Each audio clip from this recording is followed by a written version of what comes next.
Alright, so here's the first video I'm making for the channel. You guys watch the shorts I have, you'll see that the last time I posted anything, the wheels were black and polished. Me and a buddy stripped them down and removed the black, polished them out. So we've got the flush center caps. They don't make those anymore. I was able to find a set of those.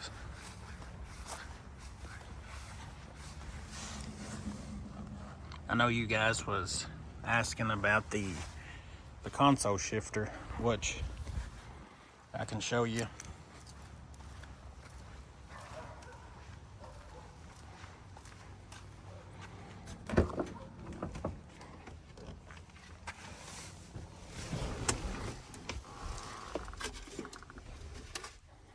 We went to LS Fest yesterday. We're going back again today. So we got a little mess in here. I drive this truck, so it's not really a show truck. But I'll show you this shifter I've got. It's a B&M Stealth. I think it's a Pro Stick. Don't quote me on that. Had to put a 4-speed shift gate in it. Right now it's still an automatic valve body. I just put it in gear and it goes, and we're going to put a manual valve body in it. Then I'll change the gate. But here's the setup. I made this myself. This is not a pedestal that you buy, but if I can get to it, I welded a piece of 1x1 square tubing to this flat plate, and then it rests in the front, and then of course the back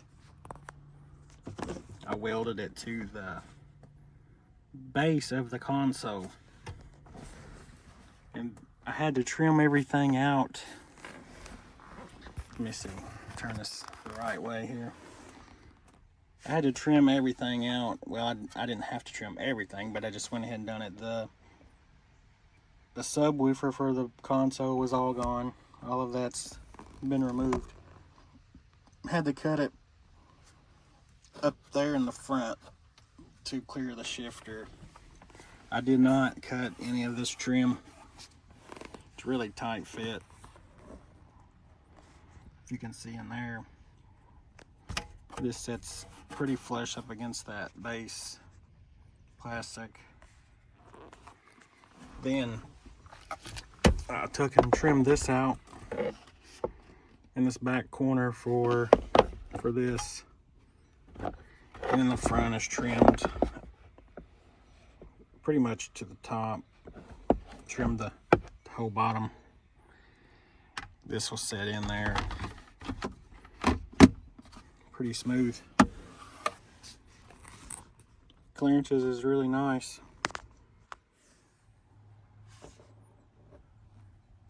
As far as I had to do a lot of test fitting before I mounted it actually back in the truck. It doesn't touch. This sits perfectly right there. It doesn't rub. It doesn't rub right there. It comes all the way back. And this almost touches, but it doesn't.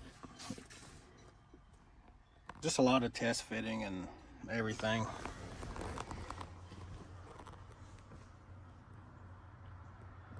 I mean, I'm sure I could probably make one again. There's no way I could make one and sell it and ship it through the mail and it fit, just because every vehicle's going to be different. I'd have to have somebody else's console and everything like that. So that's that. I don't care to answer any questions as far as that goes, and helping you guys put one in your truck. But That's our setup right now. Let me see, I'll show you the engine.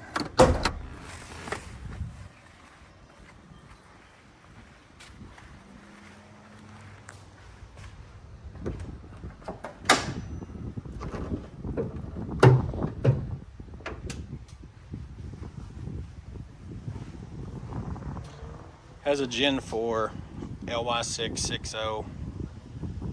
It's got a 24X crank. It's got stock crank, diamond forged pistons. We bored the block 5/1000ths just to clean up the bores. Mike Lau, he done everything as far as the short block, and I assembled the rest. It's got mainly H-beam rods. It's got a Trick Turbo T6 manifold and crossover. It's got the VS Racing 8096 T6 132. Me and my buddies made the exhaust. I ordered pipe off Summit. I ordered a piping kit for the cold side. I ordered it and we made it. It's got a 50mm VS Racing blow-off valve. It's got a Mishimoto 31 by 12 by 4 inch thick intercooler. Have an eBay aluminum radiator and a eBay fan setup. I have great luck out of it. I've got the, I think they're Taylor plug wires. I got those off Amazon. I got a Speed Engineering shorty header for the driver's side. I didn't like the stock cast manifold, plus it's a little heavy. The engine is just got a cam, it's got stock heads. Got the Holley high rim 90mm with the LS3 90mm throttle body. CAG trunnions in the stock rocker arms. It's got the X-Link for the throttle body. It's got an Aeromotive fuel pressure regulator. Right here is my vacuum block with my vacuum lines for the boost reference. The hob switch for the second fuel pump, I'm running two 525 Walbros with the Huron Speed fuel hanger that they came out with about a year ago.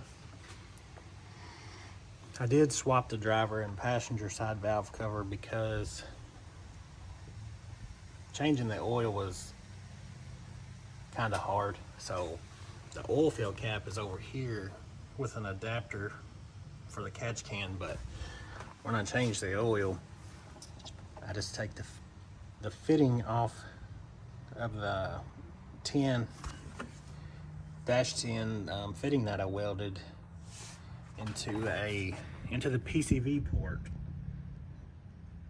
on a driver side valve cover. I took all the baffling out, so there's no baffles in these. I feel the oil through there with the funnel. It's not bad. It takes a couple extra minutes, but it's not bad. I do not have AC. I bought these Gates hoses that run around under, goes to the water pump, so I still have heat. There's an ICT billet belt tensioner. It's a manual belt tensioner. Got the ATI balancer.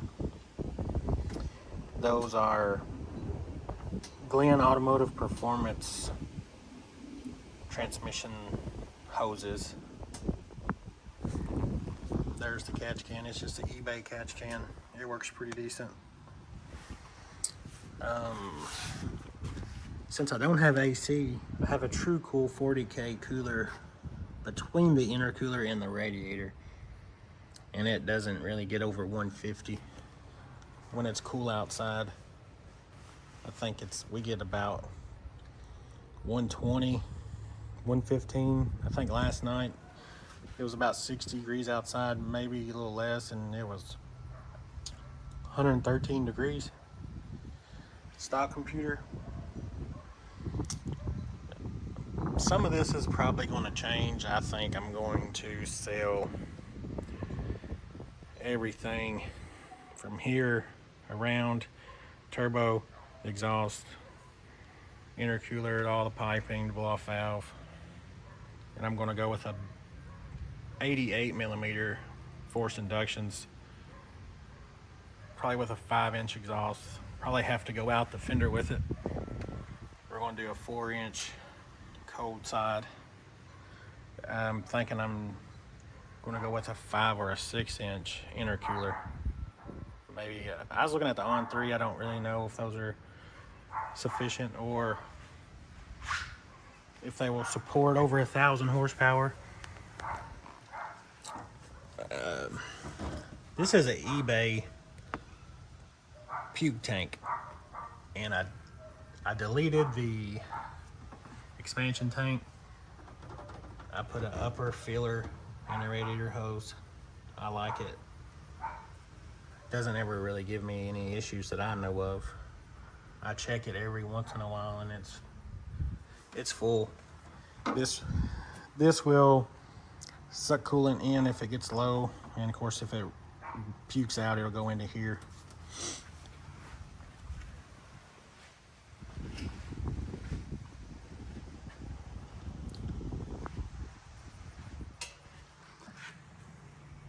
I have a 40, I think it's 44 VS Racing wastegate off of the manifold. That's a custom wastegate dump pipe. I also have another wastegate on my crossover down there. It's another 44. Boost is pretty good. I think I have 6-pound spring.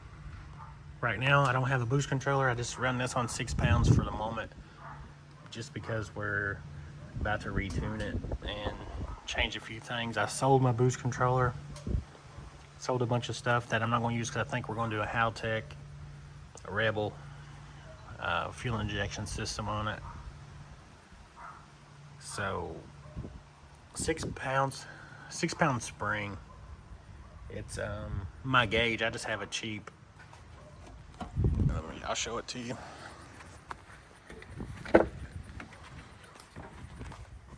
This is a cheap $5 eBay boost gauge.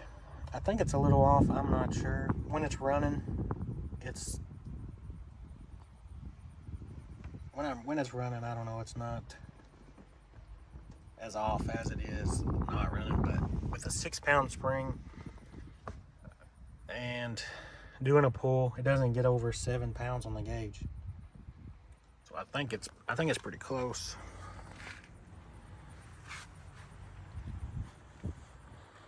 This truck is an 05.